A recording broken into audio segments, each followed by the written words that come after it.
تو آج ہم جو ویڈیو لائے ہیں وہ خاص طور پہ جو گاؤں دیہات کے اندر دوست رہتے ہیں تو ان کے لیے بہت ہی فائدہ مند ہے، کیونکہ اس ویڈیو کا تعلق گاؤں سے ہے اور آج ہم آپ کو بتائیں گے کہ آپ کس طریقے سے جو ہے وہ بجلی کے بلوں سے چھٹکارا حاصل کر سکتے ہیں۔ تو آج ہماری ویڈیو جو ہے وہ ہے بایو گیس سے ریلیٹڈ ہے کہ آپ بایو گیس کے ذریعے کیسے بجلی پروڈیوس کر سکتے ہیں۔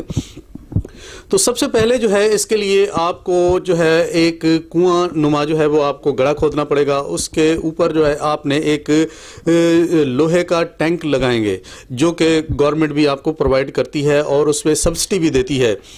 تو اس کے بعد آپ نے اسی جو ہے وہ ٹینک کے ساتھ ایک پانی کا حوض بنانا ہے، اور اس کے علاوہ کوئی اس میں راکٹ سائنس نہیں ہے۔ آپ کے گھر میں ظاہر ہے گاؤں دیہات میں جانور ہوتے ہیں، تو جانوروں کا جو گوبر ہے یہ اس جو گیس کو پروڈیوس کرنے کے لیے سب سے اہم ذریعہ ہے۔ آپ نے وہ گاؤں میں جو جانور ہیں ان کا گوبر جو ہے آپ نے جو ٹینک بنایا ہے اس ٹینک کے اندر آپ نے جمع کرنا ہے، اور اس کے بعد جو ہے اس کے اندر پانی ڈال کے اس کو مکس کرنا ہے۔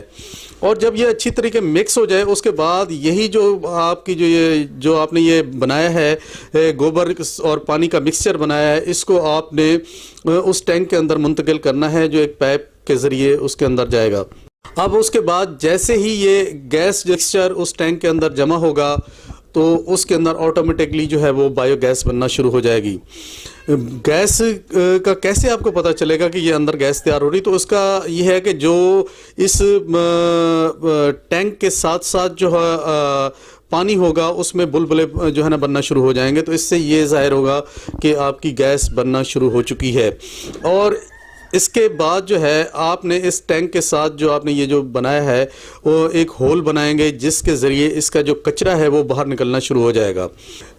یہ تو مطلب گیس جو ہے وہ پروڈیوس ہونا شروع ہو جائے گی اور بننا سٹور ہونا شروع ہو جائے گی۔ تو اس کے علاوہ آپ نے اس گیس کو کیسے آپ اپنے جو ہے نا کچن تک منتقل کریں گے؟ اس کے لیے یہ ہے کہ جو آپ کا یہ ٹینک ہوگا اس کے اوپر ایک جو ہے وہ پائپ لگا ہوگا، اسی پائپ میں آپ نے ایک ربڑ کا پائپ جو ہے وہ فکس کرنا ہے۔ فکس کر کے آپ نے اپنے جو ہے وہ کچن میں اس کو لے کے جانا ہے، جہاں پہ آپ نے چولہا رکھا ہے اس میں فٹ کرنا ہے، اور اس کے علاوہ آپ کو کچھ نہیں کرنا۔ بس آپ جیسے یہ گیس بننا شروع ہو جائے گی وہ آپ کے چولہے تک بھی پہنچ جائے گی، اور آپ نے اس کو کھانے بنانے کے لیے بھی استعمال کرنا ہے۔ جو بھی آپ کی ضروریات اس سے پوری ہو سکتی ہیں آپ کر سکتے ہیں۔ اس کے علاوہ جو ہے اسی گیس سے آپ جنریٹر جو ہے وہ بھی چلا سکتے ہیں۔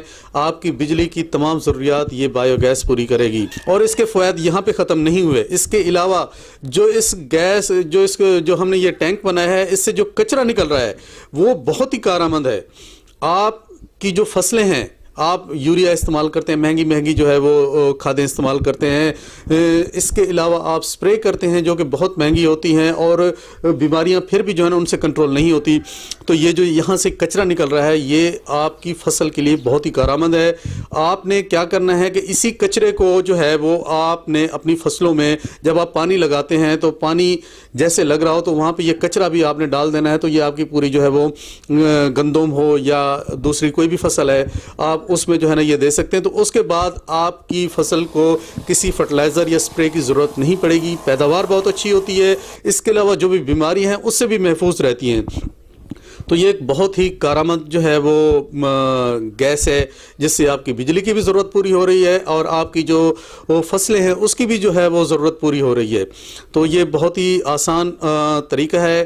گاؤں کے دوست جو بھی ہیں اس طریقے کو اپنا کے جو ہے وہ بجلی کے بھاری بھرکم بلوں سے بچ سکتے ہیں، اور اس کے علاوہ جو ہے اپنی فصلیں جو ہیں وہ اس سے یوریا اور اس طرح کی جو کھادیں ہیں اس سے بھی جو ہے نا آپ مہنگی کھادوں سے چھٹکارا حاصل کر سکتے ہیں۔ تو دوستو کیسی لگی آج کی یہ آپ کو ویڈیو؟ تو میں امید کرتا ہوں کہ آپ ہمارے چینل کو سبسکرائب کریں گے، اور جو بیل آئیکن ہے اس کو بھی ضرور ہی آپ نے پریس کرنا ہے تاکہ ہماری جو بھی ویڈیوز ہوں آپ تک پہنچتی رہیں۔